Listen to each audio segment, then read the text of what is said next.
김건희 여사의 비화폰 사용 내역이 확인됐습니다. 경찰이 지난해 3월부터 12.3 내란 이후까지의 서버 기록을 복구했더니 김 여사가 비화폰을 여러 차례 사용하며 정부 고위 관계자들과 통화한 사실이 드러난 건데요. 이재욱 기자의 단독 보도입니다. 12.3 내란을 수사하는 경찰 특별수사단은 어젯밤 대통령 경호처로부터 비화폰 서버 기록을 모두 제출받았습니다. 1차로 계엄 선포 당일인 지난해 12월 3일부터 지난 1월 20일까지의 내역을 복구해 받은 데 이어 작년 3월 1일부터의 비화폰 내역을 추가로 복구해 확보한 겁니다. 한덕수 전 총리와 최상목 전 경제부총리, 이상민 전 행정안전부 장관의 내란 혐의 수사를 위해서였습니다. 경찰은 이 과정에서 김건희 여사가 비화폰을 사용한 기록을 확인했습니다.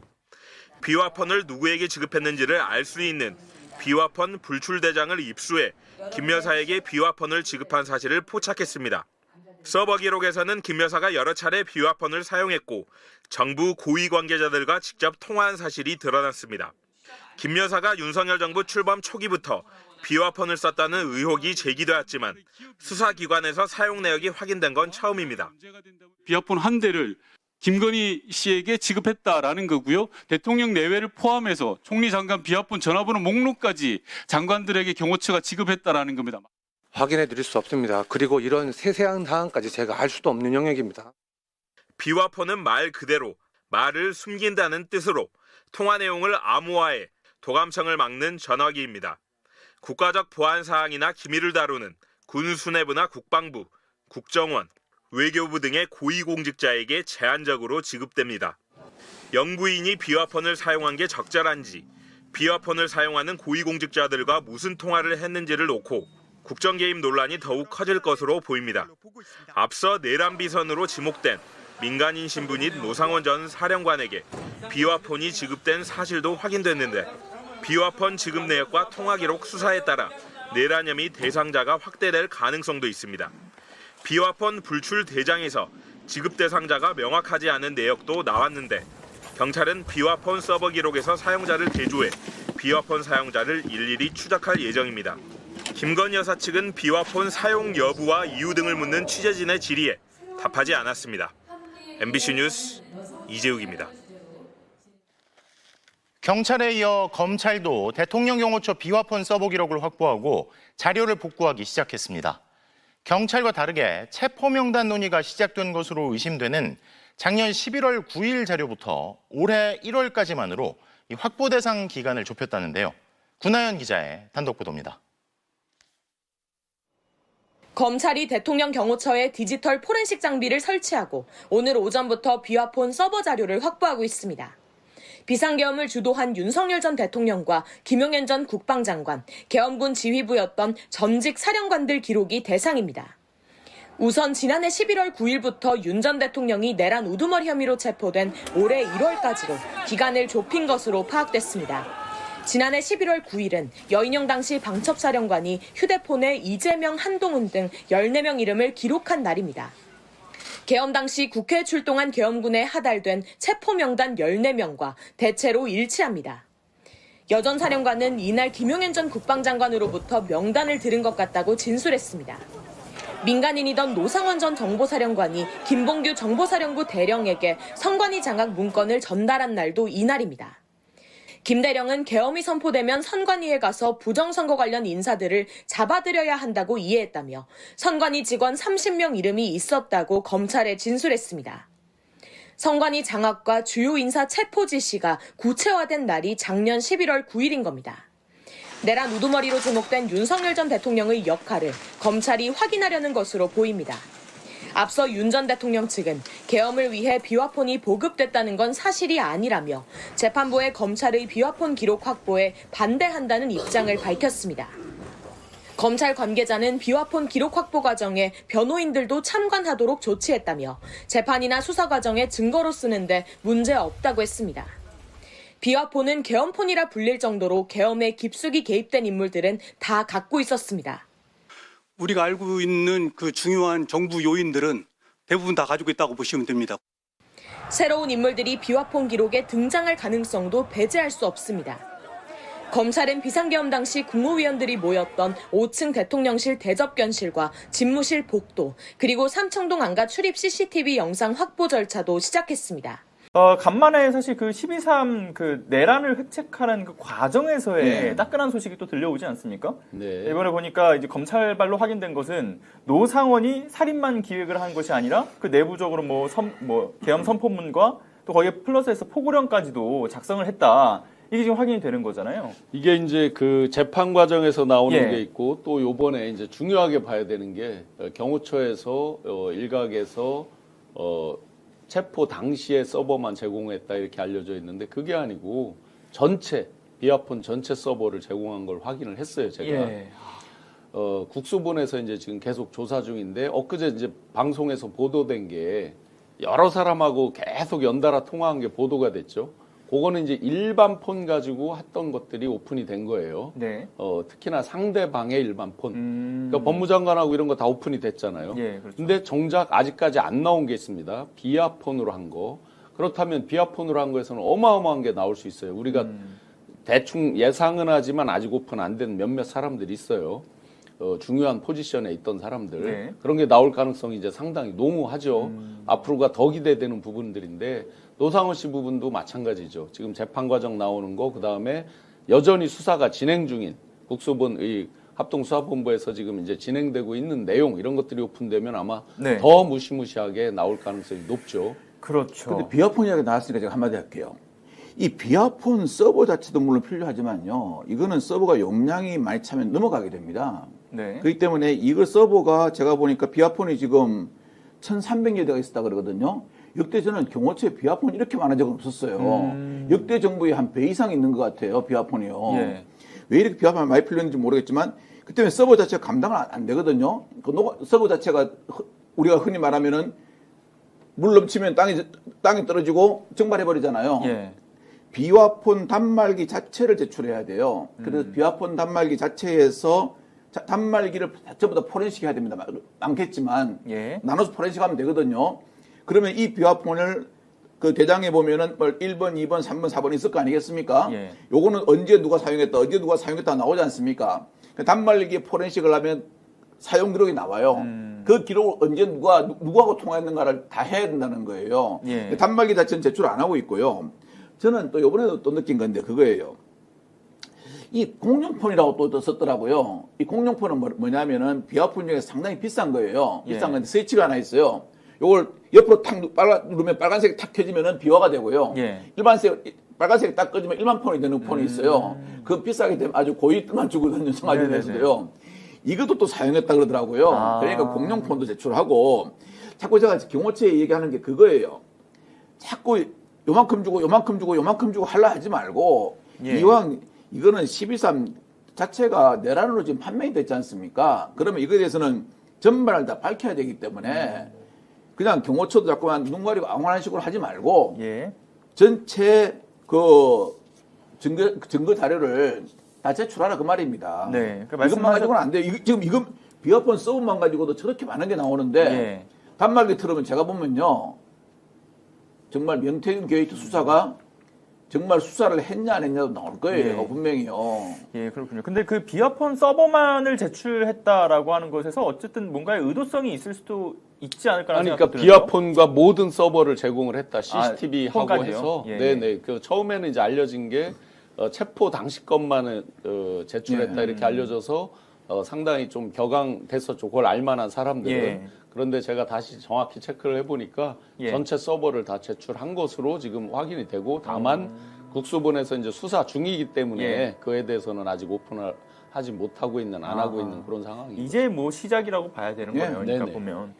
자, 아무튼 이 아주 내밀한 그 내용들이 이렇게 확인이 되는 그 과정에서 결국 노상원이 핵심 중 핵심에 있었다라는 것도 밝혀지는 상황인데, 그러니까 이걸 우리가 이제 그 이전의 상황들을 같이 또 복귀할 수 있는 부분이지 않습니까? 네. 뭐 이를테면 그 내란의 밤 때 김용은이 이 계엄이 해제가 이제 의결된 이후에 이제 우리 어떡하냐라고 이제 상원하죠. 네, 그렇죠. 그거를 연락했던 점이라든가 아니면 그 헌재 증인으로 출석했을 당시에도 보면은 이거 뭐 본인이 작성하셨죠라고 하니까 김병일이 뭐 자신이 작성했다라고는 얘기하지만 어떤 프로그램으로 작성했는지는 얘기를 못 했잖아요. 네, 그러니까 결국 이 퍼즐 조각이 맞춰지는 거죠. 맞죠. 그리고 양모라고 이제 그 비서죠. 예. 본인의 보좌관한테 이제 뭐 도끼로 때려 부숴서라도 하여튼 뭐 파기해라라는 게 있었죠. 그렇죠. 그 얘기도 나왔었고. 그런데 이제 중요한 진술이 있었죠.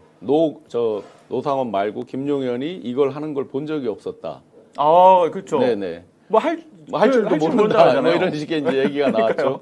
뭐 7줄이 알겠죠. 기본적으로 한글 7줄이 알겠는데 전체적으로 그런 프로그래밍에 대해서 자세히 하지는 못한다. 뭐 이런 뜻일 그때 텐데. 그 말이 나왔어요. 그때 그 말이 나왔죠. 그걸 김용현 장관이 작성했다 그랬잖아요. 예. 그러니까 김용현 장관을 잘 아는 사람이 그 말하더라고요. 김용현 장관은 아래야 한글을 모르는데 김용현 장관은 하나워드 프로세서만 하는데 하나워드라고 옛날에 있었어요. 예. 제가 이제 제 공무원 생활 막 시작할 때 나온 거예요. 네네. 이 찍찍찍찍 나오는 거 있죠. 저 모릅니다. 예, 그렇게 나오는 예. 걸 갖고 하나 프로인데 저도 처음에 초임 때 좀 지나고 나니까 이 한글 버전이 나오더라고요. 애먹었어요. 이 하나하고 달라요. 왜냐하면 이 여러 가지 기능이 잘못하면은 막 탭 기능이 많아가지고 막 붕붕붕 글자가 예, 예. 떠다녀요. 그런데 누가 그러더라고요. 김용현 장관 그거 또 공개된 거에 보면은 한글 오더로 작성하고 요즘 막 뭐고 하나워드 프로그램이 없잖아요. 예. 근데 김용현 장관은 내가 알기로는 하나워드만 사용할 줄 알았는데 저걸 어떻게 작성했을까 그런 예. 말도 나왔었어요 그때. 작성할 줄 몰라서 주변에 뭐 이거 해라 저거 해라 작성을 하게 시켰다는 얘기도 나오고 네네, 했었잖아요. 그랬죠. 근데 요번에 이제 기호, 서체 이런 것들이 모든 다 게다 동일하다는 거 아니에요? 예. 여기서 다시 우리가 꼭 리마인드를 해야 됩니다. 예. 김용현은 총리한테도 줬다고 그랬어요, 페이퍼를. 김용현은 그렇죠. 그렇게 말을 했어요. 예. 총리는 지금 내란대행, 한덕수 내란대행은 받은 적이 없다라고 그랬어요, 예, 본인은. 채는 받았지만 쪽지를 받았다고 그랬고 자기는 보지도 않고 줬다라고 그랬어요. 노룩 패스를 했다고 그랬어요. 그랬죠. 자, 이게 이제 다 거짓말로 거의 드러나는 순간이 오는 거죠, 지금. 1년 번호가, 최상목 부총리가 받았던 거는 8번이 찍혀 있었죠. 그럼 앞에 1, 2, 3, 4, 5, 6, 7까지 있겠죠. 그렇죠. 당연히 이제 중요한 순서대로 했을 것이고. 그럼 노상원이라는 사람이 어떤 사람입니까? 굉장히 탑을 계속 달렸던 사람이 육사 입학 시절부터 예. 생도 시절 그리고 임관에서 그 이후까지도 예. 그렇게 보면 아마 정보주 특기가 이 사람이 한이 됐을 수도 있죠. 작전이라는 거 같으면 그렇죠. 막 예. 참모총장 간다 했을 거예요, 아마도. 근데 얼굴 보면 정보밖에 못 가요. 네, 음침하잖아요. 그리고요. 예. 제가 보면 그래요. 야, 이게 보면은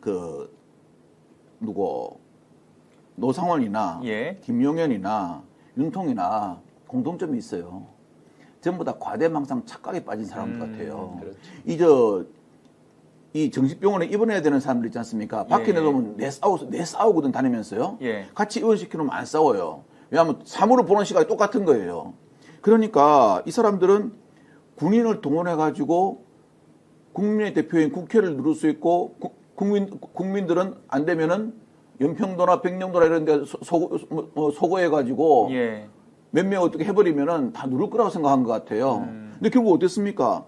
그날 국회를 지휘하는 군인을 막아쓴 게 시민들 아니었습니까? 그렇죠. 이 시민의 힘을 모르는 것 같아요. 제가 보니까요. 이게 과대망상에 빠진 사람들이에요. 예, 맞습니다. 그러니까 이런 과대망상을 기반으로 해서 정말 우리가 상상도 하지 못할 기괴한 일들이 벌어진 건 아닙니까? 그러니까 그 용어를 예. 이들이 쓴 걸 보면 수집소 이런 게 나오잖아요. 그렇죠. 강원도 현리, 예. 저쪽 현리, 이쪽 예. 경기도 현리 말고 거기에 이제 진짜 수집소가 있었죠.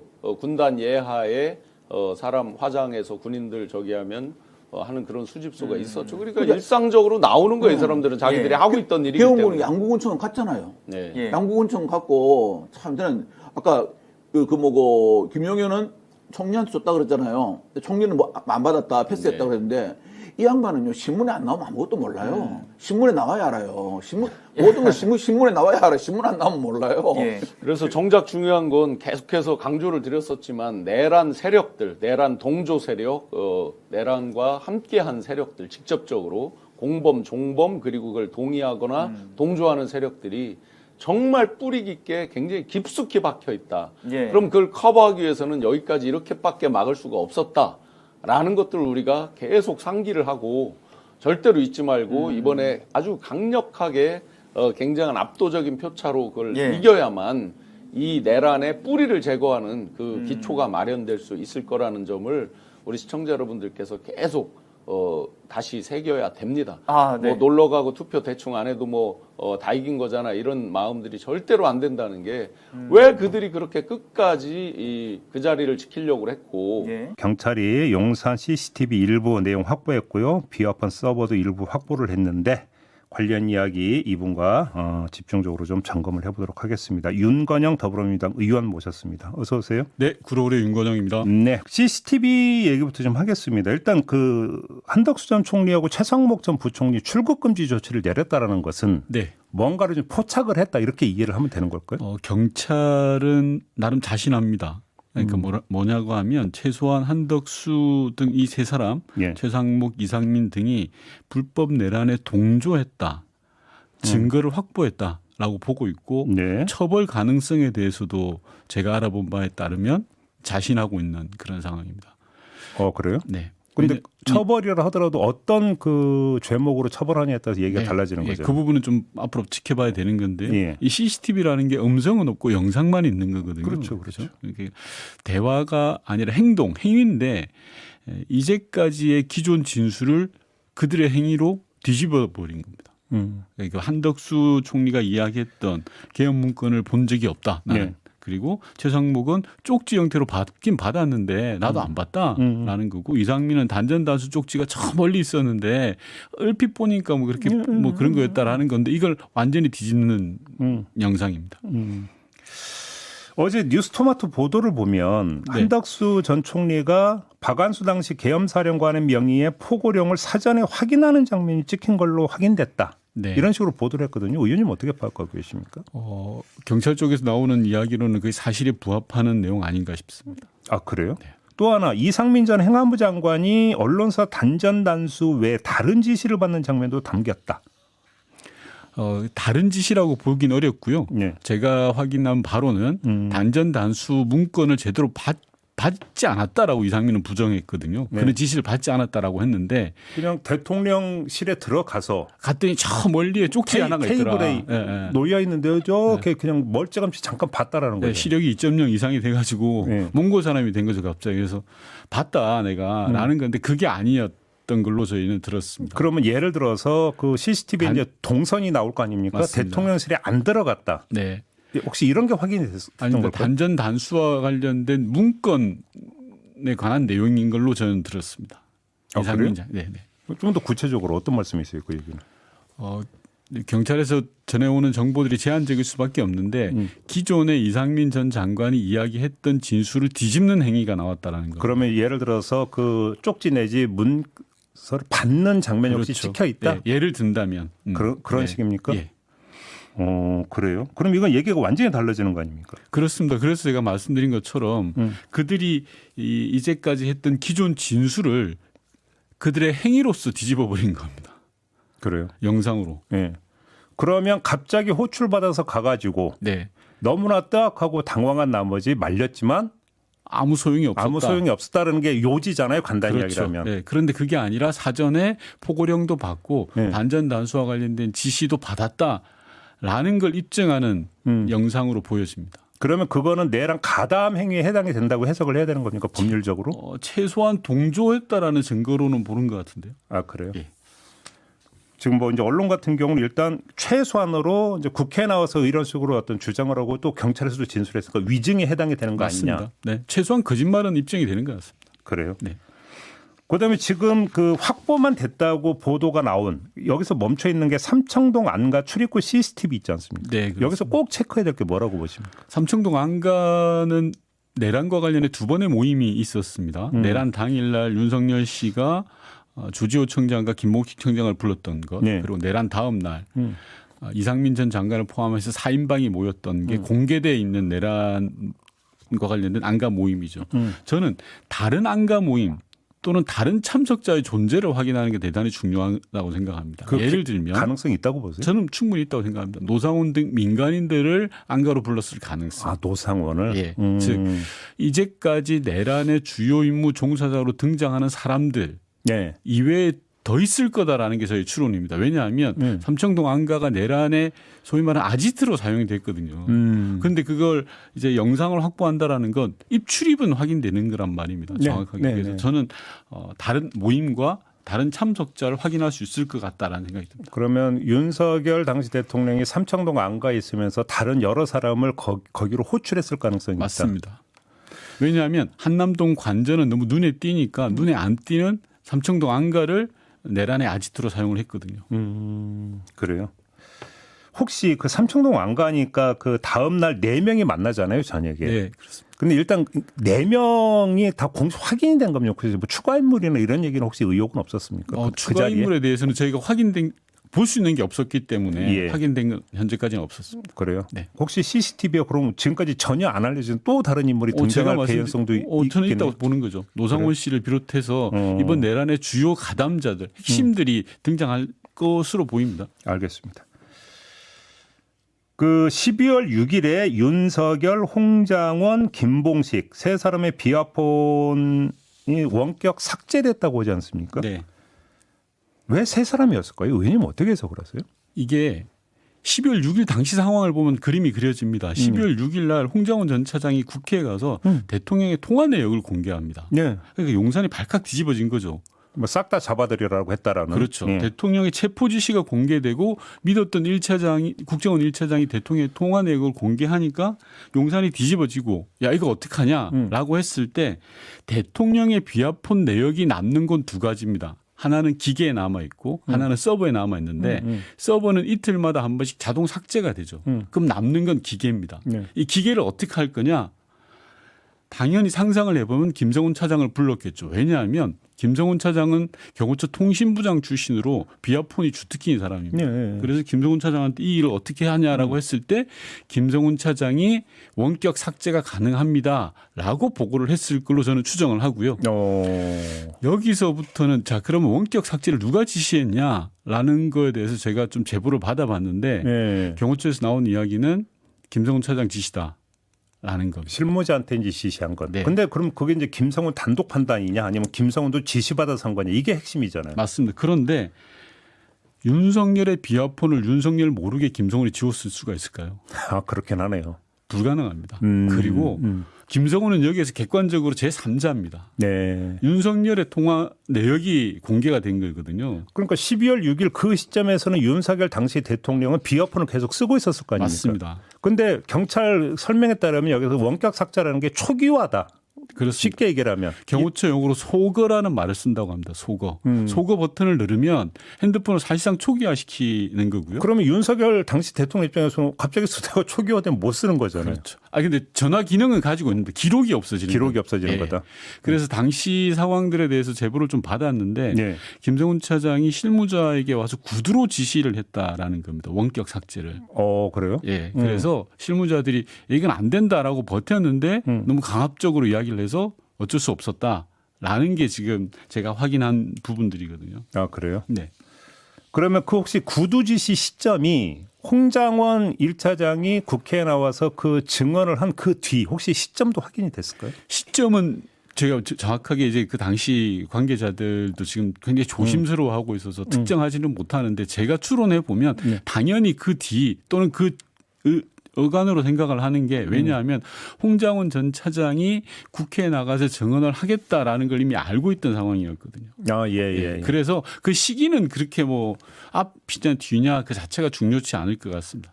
김봉식 전 서울경찰청장 비화폰이 포함이 된 이유는 뭘까요?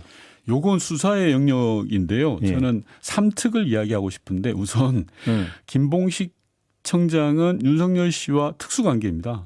소위 말해서 대구에서 술친구였다는 거고 그걸 인연으로 해서 서울청장으로 발탁된 벼락 출세하는 사람이고요. 예. 그다음에 두 번째 특은 특별 대우를 받았습니다. 그 무슨 말씀이세요? 1급인데 예. 장관들도 잘 못 받는 비화폰을 받았고요. 아 원래 서울청장한테 안 줍니까? 그럼요. 지급 대상이 아닙니다. 그런데 비화폰을 지급했고 예. 앞서 말씀하신 것처럼 삼청동 안가 모임에도 갔습니다. 예.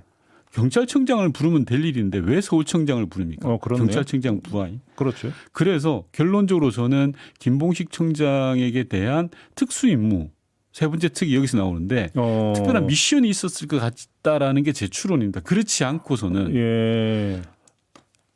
그 엄중한 시기에 12월 6일 날 뭐 윤석열의 지시든 아니면 뭐 김성훈의 과잉 충성이든 간에 원격 삭제가 된 거 아닙니까? 세 사람의 비화폰만 원격 삭제될 리가 없는 부분이거든요. 그래서 저는 합리적으로 특수한 임무 미션을 받았던 거 아니냐 당일날.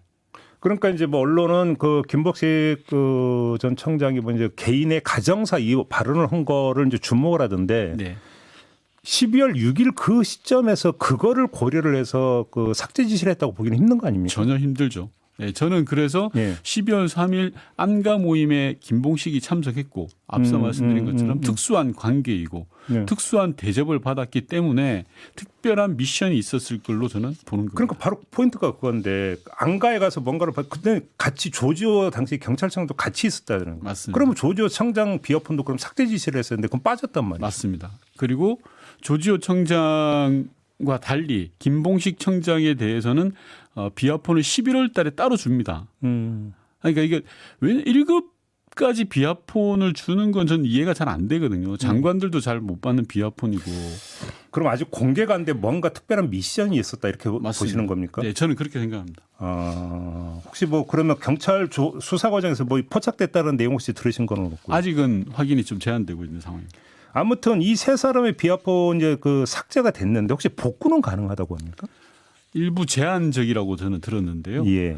부분적인 복구는 가능한 것 같습니다. 비화폰 서버는 앞서 말씀드린 것처럼 이틀마다 자동 삭제가 되는데 포렌식을 통해서 어느 정도까지는 복구가 된다는 겁니다. 그럼 나머지 남은 게 비화폰 기계인데 원격 로그아웃으로 소거를 시켰을 경우에는 어디까지 복구될 건지는 전문가들 사이에 이견이 있더라고요. 예를 들어서 세부적인 소프트웨어 운영 방식에 따라서 다르다라는 겁니다. 네, 그래서 네. 이거는 가봐야 하는 문제. 예. 실제로 해봐야 하는 문제. 예. 그런데 만약에 복구가 됐다고 쳐요. 네. 그러면 그 누구하고 몇 월 며칠 몇 시에 통화가 이루어졌느냐 그 기록 말고 네. 통화 내용까지 그러니까 확인될 수 있는 건 아니죠. 비화폰은 통화 내용은 남지 않습니다. 그렇죠. 통화 기록과 문자만 남습니다. 문자. 예, 아, 예. 혹시 그 문자가 나올 수 있을까요? 문자 나올 수 있죠. 그리고 통화 기록도 나올 수 있는 거고. 그래요. 네. 근데 그 비화폰 석대 말고 네. 경찰이 비화폰과 업무폰 모두 19대를 확보했다는 지금 보도가 있었거든요. 네, 그렇습니다. 여기서 주목할 건 뭐라고 보십니까? 저는 19대라는 숫자에 속지 않았으면 좋겠습니다. 왜요? 19대가 비화폰과 업무폰이 섞여 있는 겁니다. 근데 업무폰은 사실상 개인폰입니다. 네네네. 그러니까 아무 의미가 없습니다. 예. 그래서 이 비화폰 중에서 핵심적인 사람들의 비화폰이 확보됐느냐를 봐야 되는데 아직 안 된 것 같습니다. 아 그래요? 예. 핵심적인 사람이라면 예를 들어서 김용현의 비화폰. 제가 줄기차게 이야기했잖아요. 이 방송에 나와서 여러 번 이야기했습니다. 김용현의 비화폰은 밀봉된 채로 경호처에 보관하고 있다라고 제가 진술을 받아내지 않았습니까? 경호처 경찰이 확보 못했습니까? 확보 못한 걸로 보입니다. 그럼 왜 그걸 안 줬을까요? 그러면? 자, 여기서 김용현은 비화폰 2대를 가지고 있었습니다. 하나는 국방부 비화폰, 하나는 경호처 비화폰. 그런데 하나의 비화폰은 작년 12월 8일인가요? 그 어간에 경찰이 압수를 했습니다. 네. 압수해 봤더니 깡통폰이라는 겁니다. 안에 아무것도 없었다라는 건데, 야, 그럼 왜 이게 비화폰이냐라고 추정해 보니 사용했던 소프트웨어가 비화폰에 사용되는 거다라는 게 경찰에서 나온 이야기입니다. 그럼 이건 국방부 비화폰이죠. 그런데 그럼 경호처 비화폰을 왜 지금 경찰이 못 가지고 있냐라는 건데요. 이번 경찰 발표를 보면 수사 대상이 특수공무집행 관련 대상자들로 한정한 겁니다. 아, 쉽게 보면 그 윤석열 체포 관련? 맞습니다. 12월 3일 이후에 윤석열 체포 관련된 자, 주로 경호처 관련된 자들에 대해서만 압수수색이 이루어졌고 비화폰을 압수한 겁니다. 압수를 한 겁니다. 수사의 목적이 그러니까 내란 전반이 아니라 체포 저지. 맞습니다. 여기에 한정이 되어 있기 때문에. 그래서 지금 가장 핵심적인 김용현의 비화폰을 저는 경찰이 확보하지 못했다라고 보고 있는 거고요. 앞서 말씀하신 것처럼 비화폰에서 가장 핵심은 윤석열, 김용현 2대가 제일 중요하고 그다음은 비화폰을 받지 말아야 될 사람이 받은 사람이 있습니다. 누구요? 민간인. 김건희, 노상원. 네. 그리고 두 번째 그룹으로는 통상적으로 비화폰 지급 대상이 아닌 사람들, 즉 이상민 행안부 장관, 그다음에 앞서 말씀드렸던 김봉식 서울청장 이런 사람들이 비화폰의 내용을 밝혀내는 게 가장 핵심입니다. 키는 역시 경호처가 아직도 쥐고 있는 건데 맞습니다. 내부 어떻게 돌아가고 있다고 들었어요? 스스로는 막 자정 능력을 보여주겠다 그래서 생판 안 하던 경호 훈련을 어제 공개까지 했지 않습니까?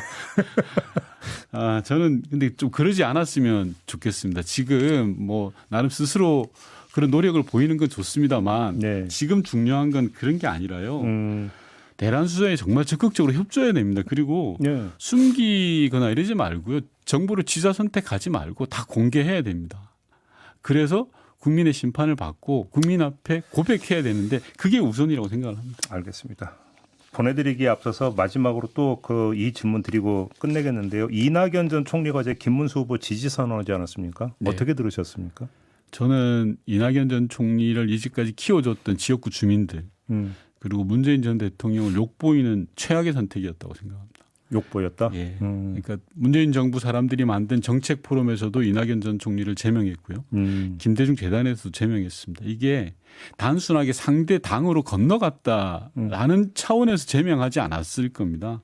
어떤 명분과 논리로도 내란 세력과는 결탁해서는 안 된다라는 거지 않겠습니까? 그리고 그런 부분들을 좀 너무 가볍게 본 거 아닌가라는 생각이 듭니다.